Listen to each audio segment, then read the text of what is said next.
Bruce Dean to stand. You're right behind me. Thank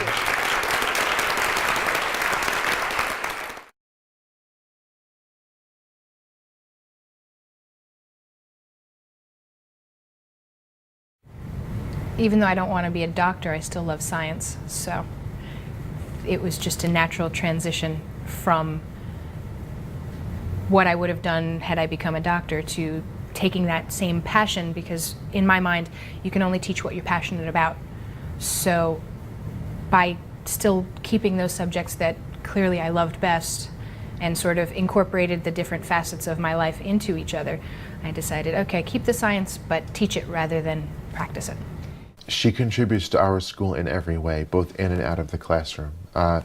From her regular Regents biology class or living environment class and the results she gets in there, to the research program, which is our higher level science student, to all of our extracurricular programs. I've seen her grading her research papers while she's moderating the student musical rehearsal. I mean, there she is at 7 o'clock doing all of that. And you know, she's a major player in all of those arenas for us. The addition of Catherine to our staff 7 years ago has meant a tremendous increase in science in our building. Along with her bringing us very creative electives such as anatomy and physiology and biomedical ethics, she also brought the Science Olympiad Club to the school. She was the founding coach.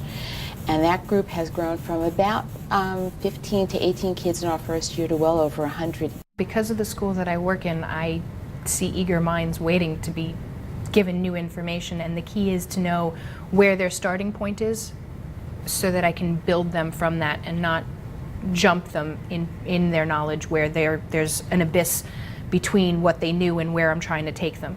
So the key is knowing where they're starting from and then how to guide them to that new level of knowledge. And depending on whether it's the honors biology versus one of my electives, that starting point is different and the ultimate goal is different. With high school students, they're becoming mature enough to actually have a conversation with, so you can actually talk about the new science, the stuff that's coming out as we speak. Especially with my research classes, you know, it's not even me teaching them, it's them teaching me about the stuff that's going on in labs right now. Students are teenagers for us in high school, and so they're struggling not just with the academic side but the personal side as they discover, okay, I was a kid and now I'm becoming an adult, what kind of adult do I want to be? So all of the students are always going to have struggles, but they all have it in their power to do it, so there's never doubt that they can. It's just, what should I do to help this student versus what do I do to help this student?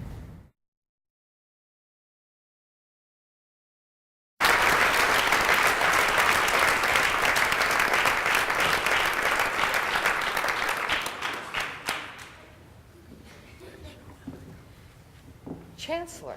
where do you work? Okay, right. Thank you. That was transparency for you. Okay. Sherilyn, go ahead. Our next presenter of an honoree is from our sister college at CUNY, Hunter College, and it's Jill Barganetti-Chavarria. And she's a renowned cancer researcher. Professor Barganetti-Chavarria earned a PhD in molecular biology from NYU back in 1990 and is currently a professor of biological sciences at Hunter. She is noted for her extensive research on the p53 protein, which assists in the suppression of tumor cells. In addition to being an accomplished researcher, she is recognized for her teaching skills and is an innovator in the education of minorities in science. Very similar interests to my own. And her many awards include the Young Investigator Award given by the Mayor of New York City, the New York Voice Award given to those who have made significant improvement to the quality of life in New York City, and the Kathleen Keaton Mountaintop Award from the New York branch of the NAACP. In 1997, President Clinton awarded her the prestigious Presidential Early Career Award for Scientists and Engineers. the highest governmental honor bestowed on scientists early in their research careers. Dr. Barganetti Treveria has received research grants from NSF, National Institute of Health. Most recently, she has been awarded a Breast Cancer Research Foundation Award for her work on the relationship between estrogen and the inhibition of this p53 tumor suppressive pathway. Jill?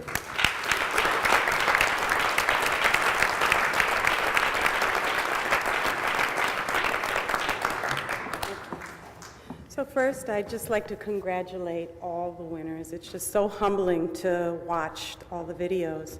I'd also like to say I'm a product of New York City Public Schools, and I went to Bronx Science, and I see our principal over here from Bronx Science.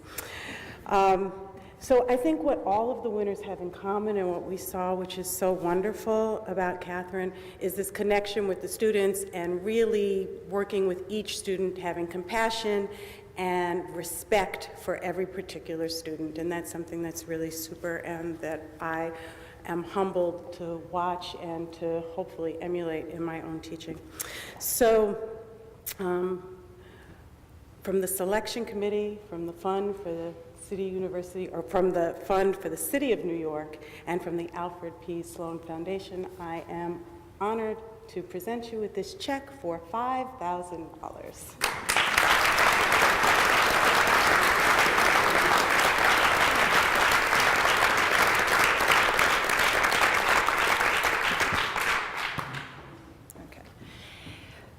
As teachers, our job is to inspire. To do so for others, we must also be inspired. My first and most important thank you belongs to my family. Their love, and here we go, pregnant people can't give speeches. Okay. Their love and support serves as my daily motivation. I come from a family of Czech pedagogues who derive our inspiration from the man some identify as the father of modern education, Jan Amos Komenský, the 17th century philosopher, scientist, bishop, and educator. He was the first to argue for universal education because he believed that the desire to learn was universal. Komenský was convinced that learning was meant to be a lifelong process. It needed to be age-appropriate, fun, and tailored to the learner's needs.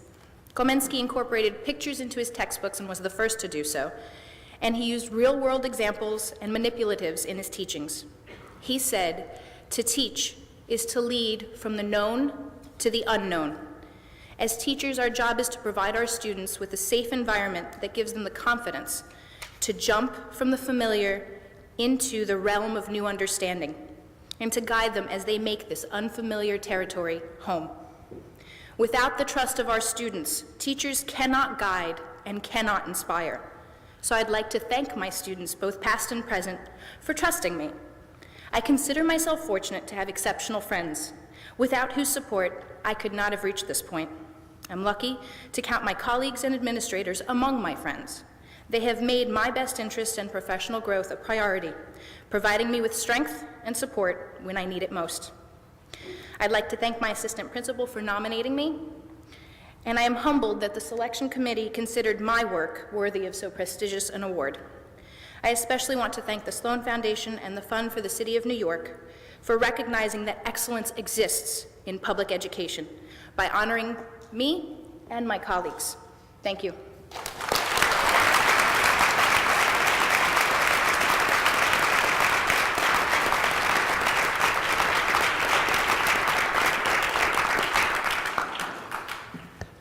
The fourth award goes to a biology and marine biology teacher for the High School for Economics and Finance, and we're delighted to have with us tonight the principal, Michael Stanzioni.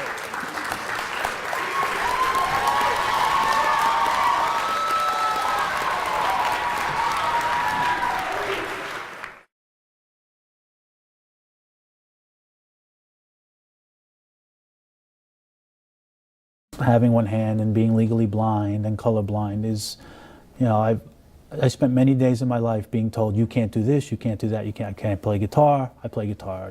I shouldn't be playing football, I played football.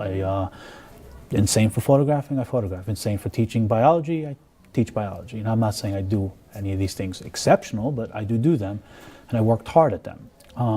So I know what it's like when people are told you can't do something and what you need to do to overcome that.